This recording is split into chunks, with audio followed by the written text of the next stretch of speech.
amiin yaa rabbi amiin jërëjëf. merci beaucoup Demba Thioune di la jaajëfal bu baax a baax comme ni ma ko junjee léegi rek ci wàllub actualité li ñu koy daal di dooree mooy rencontre bi doxoon ci diggante Poutine ak ki nga xam ne nag moo di Trump. alors mbirub Ukraine boobaak léegi ñu ngi koy daal di waxtaanee waaye it ñu si bëri ñu ngi daal di xaar ab décision bu am pour rek mbirub Palestine ñu daal di si mën jël ay décision yoo xam ne ay décision yu forte la tey boobule rencontre nan nga ko jàngatee diggante Poutine ak ki nga xam ne nag moo di Trump. waaw c'est plutôt Ukraine. coowul Ukraine lañ doon en tout cas moo bokk. moom mooy pas bokk na si sax moo waral sommet bi nga xamante ni moo am Alaska. parce que bu ñu fàttali ko Donald Trump at yee passé jamono ji yi nga xamante ni ñàkk na nguur gi ba Joe Biden nekk président américain. Amérique bi c'était en 2022. bi Poutine commencé jote ak Volodymyr Zelensky. ñu gis ne ñenn ñi selon traitement information yi ñii di ko tuddee invasion. ñii di ko tuddee attaque légitime. bon selon boor bi nga bokk façon jamono jooju la am. alors Trump waxoon na ne bu fekkoon ne dafa fekk moom mu nekk président de la République Trump moo wax loolu guerru Ukraine États-Unis du Ukraine ak ki nga xamante ni moom mooy Russie du am wala bu amee aussi du yàgg. donc ça se comprend. mooy 2 ans que Donald Trump ñibbisi. alors mu daal di organiser parce qu'il faut le dire Donald Trump moo dox loolu. alors mu organiser ce qu'on appelle un sommet. ñu tuddee ko Pursuing Peace. mooy tànk jaam. ci anglais mooy dox bi am jaam. waaw léegi nag loolu mu am ci dëkkam. ci Alaska. alors Poutine ak Trump il faut ñu xam il y a 7 ans parce que 2018 la. la ñu mujjee gisee Japon en tant que chef d'État. 2018 alors ñu gisee 2018 ça veut dire que 7 ans. mais 10 ans Poutine tegul tànkam États-Unis 10 ans. alors date yooyu nga xam ne presque soo koy natt. 7 ans ak 10 ans lu yàgg la. dañuy gis na donc déplacement Poutine bëriwul. Poutine at fan yee passé wala at yee passé déggoon nga ñu ne Poutine dafa nekk ci menace su mandat d'arrêt international CPI. te lii may wax pour nit ñi gën a comprendre. CPI boobu Poutine moom reconnaître ko. Poutine ne reconnaît pas la CPI comme étant une juridiction internationale parce que jàpp na ne mënuñ ko àtte. alors États-Unis aussi ñoom CPI bokk ci ñoom wax dañu reconnaître wuñ ko mais pourtant Europe. li mel ni Union européenne par exemple la France ak Angleterre bu ñu defee mandat d'arrêt international contre ki nga xamante mooy Poutine alors Macron en tout cas l'autorité française pour ne pas dire la France institutionnelle daa génn pour approuver pour tàccu mandat d'arrêt bi nga xamante ni la ñu lancé contre Poutine parce que jàpp nañu li am Ukraine c'est des crimes contre l'humanité. Alors, il fallait que ça cesse selon la CPI et ceux-là qui considèrent la CPI comme étant une juridiction internationale. alors loolu mu amee tey ñu am benn waxtaan boo xamante ni moo amoon démb waxtaan bi ñu ngi ko nasoon ci ay heures yi dul jeex mais ñetti waxtu la am mais ñetti waxtu yooyu point yu bëri na booy seetaan Trump ak Poutine daf leen ne wax nañ lu bëri waaye lu bëri loolu waxuloo li mu la wax rek mooy mbirum Ukraine te li tax mu doy waar mooy jamono ji parce que accord amu fa accord mooy amul cessez-le-feu lañ doon xaar mooy nañ bàyyi guerre bi loolu amul suspension nañuy ajandi loolu amu fa donc il y a pas d'accord à ce niveau puisque amul accord ci niveau boobu mooy donc Volodymyr Zelensky avant ñu fixé avant date bi di ñëw démb semaine bu la passé li mu waxoon mooy dafa waxoon ne moom bu sañoon day toog ak Poutine ak ki nga xamante ne moom mooy Trump ñu tuddee ko une rencontre trilatérale mooy ñetti nit ñooy toog léegi Europe lu tax démb ñoom tamit ñu bàyyi xel rencontre bi mooy parce que dafa am lu Ukraine bëgg adhésion à l'OTAN Poutine bëggu ko moo tax Trump démb daf ne il n'est pas question d'adhésion de l'Ukraine à l'OTAN il s'agit d'une question de cessez-le-feu léegi nag loolu ñaar mooy Poutine dafa am lu mu ne te loolu la bu mu commencé loolu la waxoon daf ne du ma arrêter tant que ma li ma bëgg Poutine amul mooy la démilitarisation et la cession ou la concession mooy tant que dindiwuma seen arme désarmé wu ma leen simmi leen ak parti yi nga xamante ni jàpp naa ne ci Ukraine ci Russie la war a bokk te bu koy xëccoo mu nekk en frontière avec l'Ukraine man du ma ko arrêté ñi fàttali question boobu ils vont se rappeler de la Crimée en 2014 territoire yoo xamante ni en frontière avec l'Ukraine Poutine jël ko boole ko ak Russie léegi dafa am fu ñu toll maanaam zone le territoire Donbass boobu la Poutine bëgg a maîtriser am na lu mu ci am ba pare bëgg a jëlaat yeneen parties territoire yi d'accord nga xamante ni moom da koy téyel ko boppam du ko xëccoo Ukraine da koy bàyyee mais foofu bu ko Ukraine téewee dafa mel ni menace lay doon ci léegi menace la c'est une question de sécurité intérieure c'est une question de sécurité intérieure xam nga OTAN loo koy misaale c'est une force militaire boo xamante ni noo koy misaale comme genre CEDEAO la genre dafa am force militaire boo xamante ni ñoom réew yi ci adhéré dañuy jàppalante léegi Ukraine moom bokkagul ci OTAN waaye am na yéene bokk ci te guerre bu mu taree dafa bëggoon kut mu bokk ci parce que bu bokkee OTAN da koy dooleel militairement parlant mais Poutine n'a jamais voulu cela et pour le faire day chantage moom tamit ñi nga xamante ñoom ñooy ses alliés moo taxoon su Biden dafa sanctionné Poutine ci wàllum économie teg leen ay daan dara pare interdit yenn citoyens russes yi ñu dem fa moo tax déggoo Biden ak Poutine mandat bii déggoo benn yoon ñu wax ay affaire tasee gisee et cetera amul parce que dafa am léegi Trump dafa am ci lu mu ne parce que dafa am benn prix de la paix buy am Poutine boobu la bëgg a am astafurlah Donald Trump boobu mooy objectif am parce que prix boobu maa ngi lay fàttali ne xam nga dafa am lu xew RDC Congo bi mu jotee ak Rwanda accord de paix boobu xam suñ ko signé États-Unis Trump moo ko dox donc Trump léegi kon dafay ñëw agir en sapeur pour que conflit majeur yi am ci àdduna bi nga xamante ni gis nañ benn Afrique gis bële Golfe mooy Israël et cetera ak la Palestine ak beneen bi nga xamante ni moo am vers l'Asie côté yooyu wala genre Europe comme ay Russie ay Ukraine moom mu dox ci jàmm am ñu xam ne moom la kon prix Nobel de la paix moom dafay am mais jàmm jooju nan lay amee bu fekkee moom mooy armée Ukraine ak li ni mel léegi loolu mooy problème bi mooy Poutine lu mu la wax objectif bi loolu la ne du arrêté tant que loolu amul te Ukraine nee na man pare wuma pour céder donc s'il le faut ma dee kon moo tax accord amul ñoom ñaar déggoowuñu ci loolu ñëpp xam nañu Donald Trump c'est benn nit koo xamante ni la wax ko mu amul problème ak question réponse journaliste mais démb bu mu amee c'est comme un point de presse dañoo def déclaration mais tontuñ journaliste yi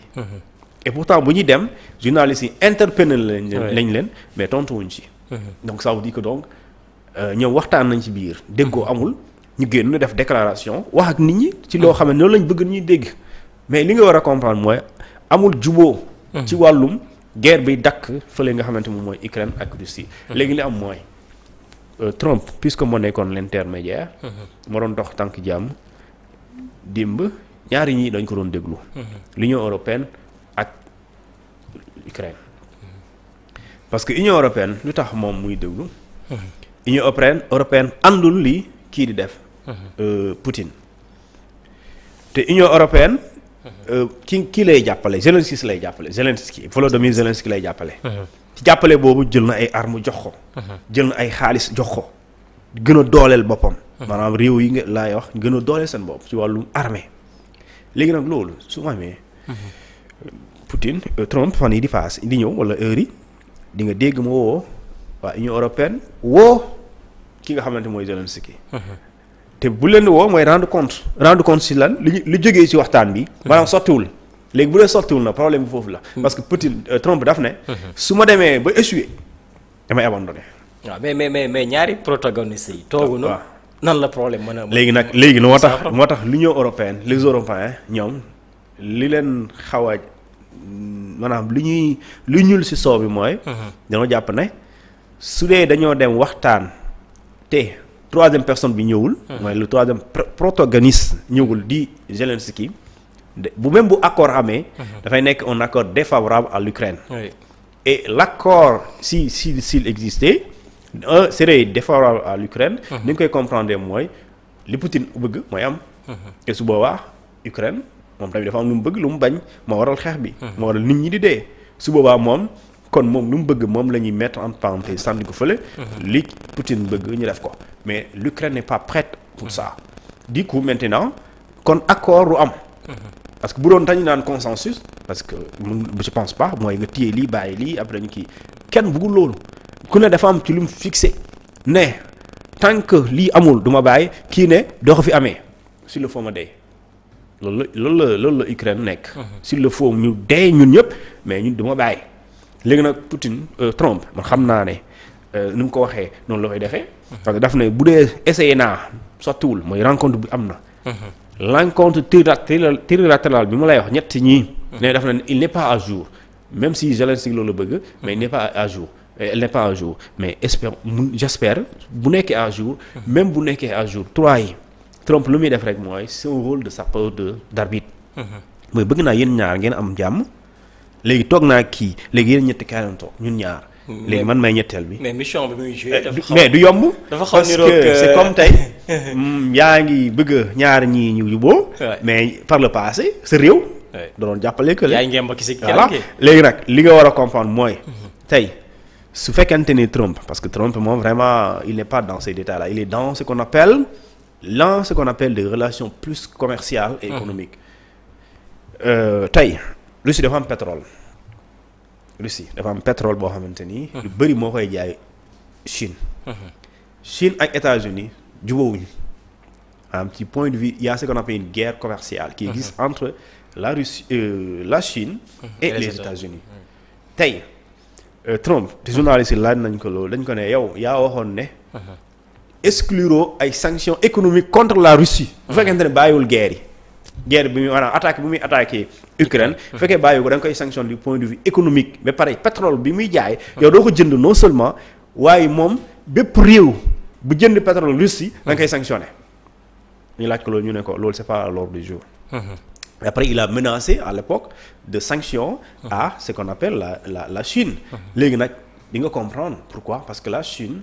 et la Corée du Nord. et li ñu tuddee la Russie. ñoom ñett ñi nii lañ. parce que li tax Trump gi di ko menacé woon daf ko ne guerre bi ngay def da nga koy bàyyi mais yow to wóolu ma da nga am yore arme nucléaire. léegi dañoo bëgg arme yooyu ñun nga bàyyi mu sedd nga bàyyi sa attaque yi parce que xam na lu muy séntu bis ñëw nga attaqué leen neutraliser wala def comme ni Irak. li amoon Irak mooy ay Saddam Hussein yor na bombe nucléaire et cetera parce que fii dafa am arme lourde massive nga xamante ni mën na c'est des armes de destruction massive mooy mën na yàq àdduna léegi Trump di ko menacer ci loolu donc di nga comprendre Trump parewul d'accord pour meroo ak Poutine. maintenant bu essayé ba sottiwul day préférer lâcher Ukraine que mu bàyyi Russie. parce que tey Ukraine.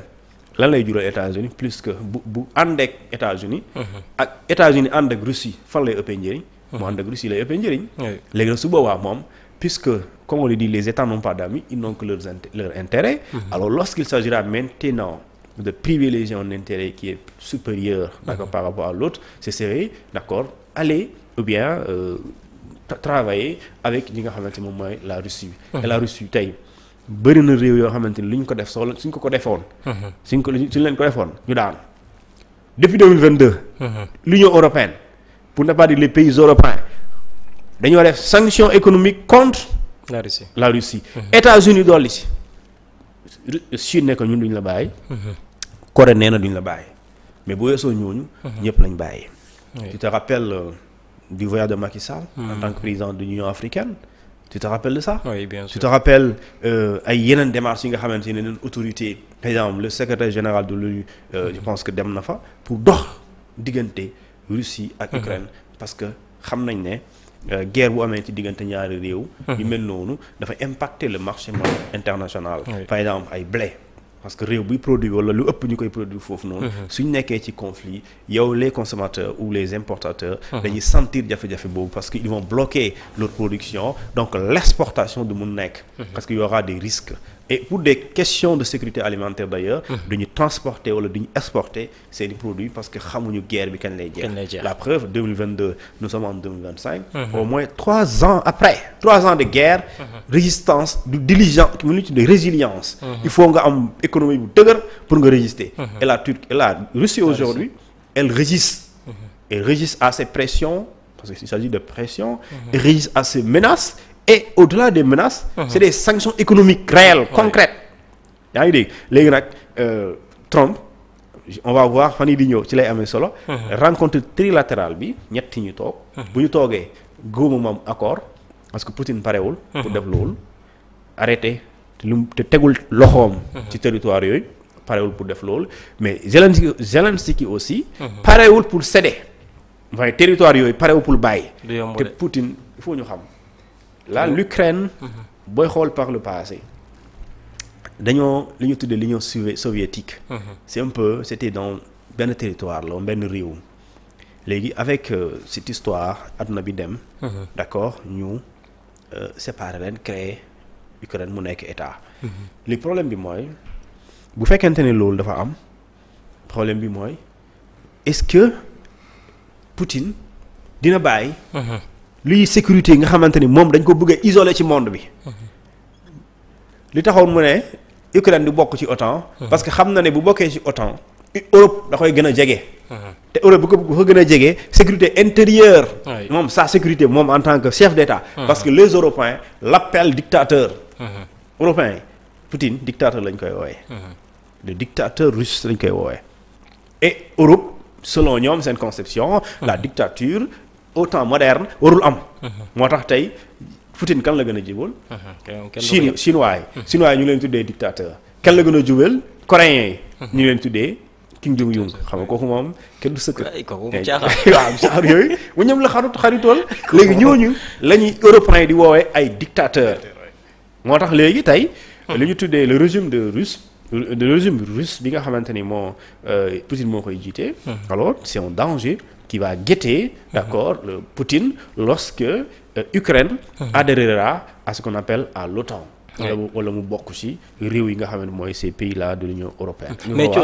day gën a métti ci moom et risque là encore mais est-ce que c'est pas contradictoire ñoom nuy lijjanti li nga xam ne nag moo di seen situation maanaam li xew diggante Russie ak li nga xam ne nag moo di Ukraine te mbiru Palestine bokkul ci li nga xam ne nag moo di seen sujet waaw xam nga parce que léegi yaa ngi tudd ni Trump mbirub sapeur la bëgg a jouer ci li nga xam ne nag moo di mbir mi comme médiateur mais c'est-à-dire xam nga Trump il n'agit pas en tant qu'homme d'affaires il agit en tant qu'un chef d'État américain et loolu donc bu ñuy wax en tant que chef d'État américain da ngay wax donc quelle est la position réelle de l'État des États-Unis État mooy par exemple daa mel ni ci ginnaaw voilà léegi en 2022 la position des États-Unis c'était justement d'accord que guerre bi arrêté à défaut que mu bañ a arrêté d'accord ñoom ñu def parce que su dee da nga soutenir quelqu'un ñaar ñuy xeex nga soutenir l'autre c'est pour dire que keneen ki nga soutenir moo tooñ et les États-Unis dañoo dem soutenir Ukraine jox ko ay armes jox ko ay milliards de dollars yaa ngi dégg ay millions de dollars excusez-moi jël pare ay armes yoo xamante ni yu dëgër armes destructives armes offensives et également armes défensives jox ko Ukraine pour mu jàmmarloo ak ki nga xamante ni moom mooy Russie donc c'était ce qu'on appelle comme ni ñu koy tuddee une bataille une guerre par procuration en fait c'est comme loolu la une guerre par procuration l'Union européenne maanaam États-Unis voilà c'est ça léegi nag en le faisant ça c'est géostratégique parce que en attaquant la Russie d'accord ça contribue à l'affaiblissement de cette Russie-là. Et la Russie aujourd'hui c'est une superpuissance. Je parle même pas de puissance, c'est une superpuissance économique, mais du point de vue militaire aussi très puissante. Et du coup, puisque moom dafa nekk ci ruxam te moom xamal na leen bis boo ma laalee mën naa tas adduna bi dina màtte du màtt looy def bu ko jox sa loxo.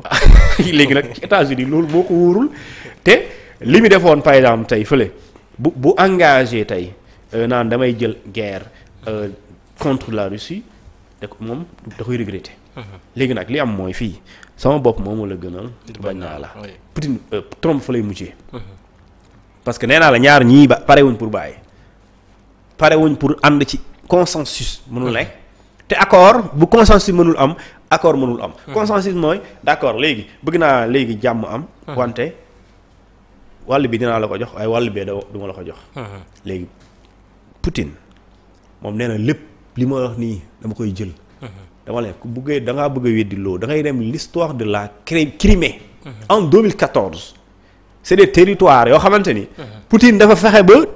russialiser ko ma def mu tuddee ko noonu russialiser ko xam nga mooy boole ko mu doon Sénégal nga sénégaliser ko. mooy fexe ba mu nekk des territoires russes. nga nangu ko ci ñooñu. yaa ngi dégg léegi moom tamit fii foofu jamono ji ce n'est plus la Crimée. instant bi Donbass la fii Donbass la. ñoo bëgg loolu yëpp mu bokk ci territoire russe nga xamante ni dafay leer naññ. Russie la. comme ni ñu koy faral di waxee parce que moom dafa gëm ne l'Union soviétique bi amoon dafa bëgg la Russie amaat cette même force cette même puissance bi mu amoon jamono yële passé jamono ñoom kooku noonu waaye comment il s'appelle encore je sais pas Hitler non am na oui Hitler jamono Hitler non pas Hitler seen président boobu nga xamante ñu koy tuddee les tyrans rouges mu nekkoon fa maa ngi fàtt tur bi xëy na dinañ ma jox son nom plus tard donc pour dire que maintenant ñaar la États-Unis mu ngi wone dooleem bëgg a jouer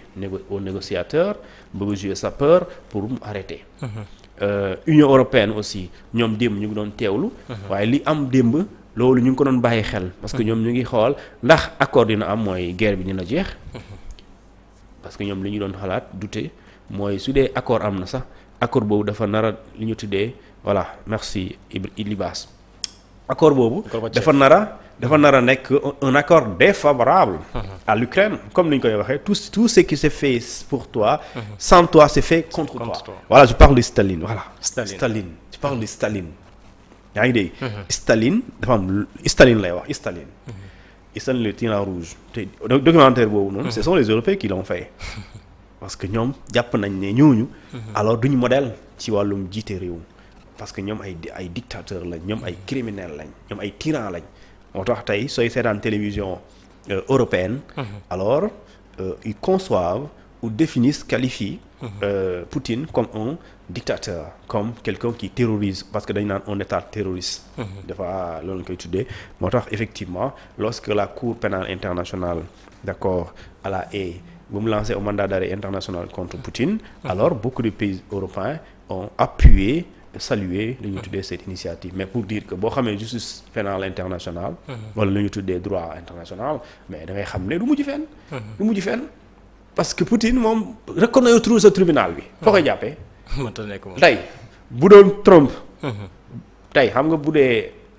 foofu lay daanale tey su dee Sénégal daf ne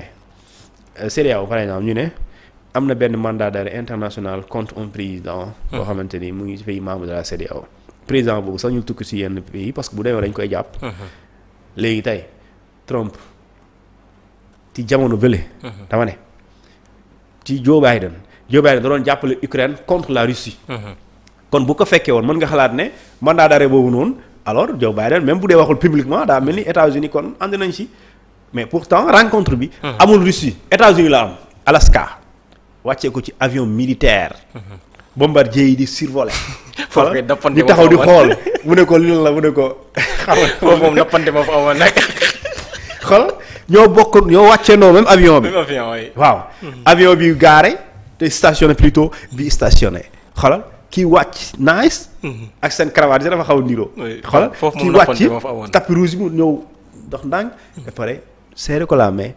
yëngal bu baax sourire ba pare avancé ba pare bokk même oto pour dem donc pour dire que adduna bi ñu ngi koy seetaan Europe surtout ñu ngi koy bàyyi xel mais aussi ñi nga xamante ni ñoom ñoo les partenaires stratégiques de la Russie la Corée du Nord et li ñu tuddee la Chine c'est des partenaires très très important sous les yeux de ce qu'on appelle de la Russie te ñooñu tey bay xool les superpuissances mondiales alors ñoom la Corée du Nord ñoom Russie ak ñoom Chine ak ñoom lu ñu tuddee États-Unis ñoom Union européenne ñoom il va parler d'Europe mais certains pays européens tels que la France bu dee damay wax doole militaire rek am nañ ko waaye dañuy nekk si dañuy xaw a làqatu si ginnaaw benn kuréel organisation communautaire telle que l'Union européenne ou l'OTAN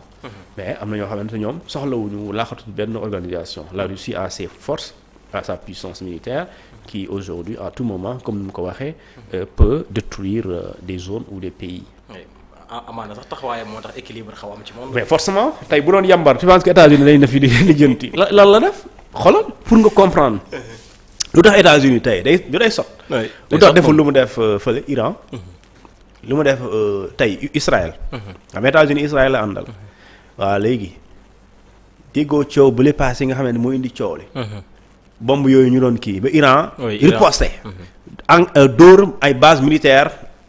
fële ñu nekk Qatar américains yu nekk Qatar lu tax tey te pourtant États-Unis Trump moo taxaw ci télé ne laal naa leen mooy dóor naa leen ay bombe te pare coow bi na jeex waaye lu tax defu ko fële na ko def rek Russie yàgg na depuis 2022 léegi bu dee loolu la léegi na wax Poutine que tu le veuilles ou non ça va s'arrêter la preuve mooy tu as te pare entre Israël et Iran ak Palestine li mu waxoon mooy ça va s'arrêter comme mag c'est-à-dire que comme moom mooy seen papa mu ne day arrêter la preuve muy leen dina arrêter fan yi di ñëw ci même guddi gi mu sànni fa ay bombe ba pare fièrement mu taxaw ne waaye on vous a eu defal nañ leen bagage waaw li tax pour Trump am na doole d'accord na dem sànni Poutine ay affaire boo ko defee parce que sera une guerre mondiale parce que Poutine du la bàyyi day riposter ba pare dina yàq et su boobaa li nga xamante ni moom moo dal Trump parce que quand Trump a lancé des bombes à l'Iran le peuple américain n'était pas informé le Sénat américain yëgu ko woon bu doon Sénégal fii mooy l'Assemblée nationale yëgu ko c'est comme si le président d'accord engage le Sénégal dans une guerre sans que l'Assemblée nationale ne lui donne l'autorisation c'est un peu ça donc le Sénat américain yëgu ko woon et le peuple américain donc la majorité en tout cas contente loon la classe politique américaine n'était pas du tout contente de l'acte de Trump qui a engagé les États-Unis dans une guerre boo xamante ne jàpp na ne c'est pas une guerre c'est pas leur guerre et su boobaa soo engagé aussi une guerre soo engagé les États-Unis contre la Russie dans une guerre boo xamante ni day jàpp na du sa xeex alors su boobaa yow politiquement parlant mënoo ci am gain de cause parce que nit ñi dañuy génn di manifester alors donc ñi seetaan aussi dans les ce qu'on appelle dans les vestiaires dangay gis ay plaques parce que ça c'est des Européens aussi qui insultent Trump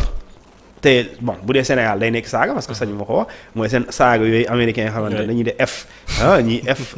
Trump ak F ki nga xamante ne moom mooy Poutine c'est-à-dire que ñun si lu ngeen nekkuñu si bàyyi leen jàmbur mooy Ukraine nous voulons la paix en Ukraine et Ukraine doit être en paix donc et ça c'est des Européens donc c'est ça la logique européenne yi la léegi nag espérons que dina am en tout cas Trump dafa am ci lu mu ne il veut gagner le prix Nobel de la paix en 2025 c'est ce qu'il veut il a réussi d'abord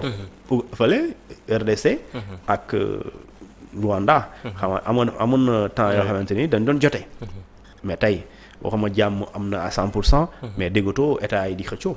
wala dinaa dama lay menacer dinaa def nangam je me rappelle bien à l'époque le ministre de la justice congolais Constant Mutamba il a menacé ouvertement le président rwandais pour dire que man maay doon ki lay éliminé ki lay faat et ça il parlait en tant que ministre de la République congolaise en fait donc pour dire que bu Trump ñëwee inviter les autorités congolaises et les autorités rwandaises aux États-Unis loolu c'était au mois de mars xaw ma février mais dañoo signé un accord de paix et jàmm moo fa am diggante boobu léegi nag su mënee décrocher aussi cet accord de paix alors au niveau international nag dafay gagner le prix de la paix le prix Nobel de la paix mais prix Nobel ce qui sera très difficile en tout cas mais prix Nobel de la paix est-ce que mën na ko gagner te lijjantiwul liy xew ci Moyen-Orient loolu moom man je pense pas ni c'est possible léegi moom dafa bàyyi te fële xam nga fu ngay xam ne état réew amuñu xarit li tax réew amuñu xarit tey bu dee guerre moo la gêné bu dee rayante moo la gêné rayante bu leen nit ñi dee ñoo la gêné. li am Palestine moom moo la war a njëkk a gêné. c'est Palestine vraiment. kii di Benjamin Netanyahu lu mu nar a def jamono ji nee na Gaza. daf ko bëgg a raser. c'est-à-dire ay nit dëkk fa. ñi nekk fa ay ñu ériger ay foofu ay kër dëkk fa ay hôpitaux nekk fa ay école nga ne yow liñ ci jublu mooy da nga koy raser. c'est-à-dire que nga def ko mu nekk tey Palestine la bokk. mu nekk léegi donc waaw léegi nga def ko dóom ba pare jël ko après kooku. nga xam ne sans yow amul doole. sans yow amul fit parce que li Israël sans les États-Unis amul fit. Israël sans les États-Unis amul fit. Israël ci wàllum population Sénégal mën na ko ñaar kon am na doole ci militairement. waaye lu tax mu gën a am doole mooy États-Unis da koo jàppale. su États-Unis waxoon ne arrête cette guerre là. soo kon da koy arrêté parce que ki lay jàppale su la ne arrêté soo arrêté bu téye loxoom. ki ngay xeexal da lay jékku est-ce que pare nga pour loolu non mais su amee doole. kon da ngay gis ne ki la jàppale pour dire que aujourd'hui si aujourd'hui cette même détermination de Trump des États-Unis bu ñu am ci diggante Ukraine ak lu ñu tuddee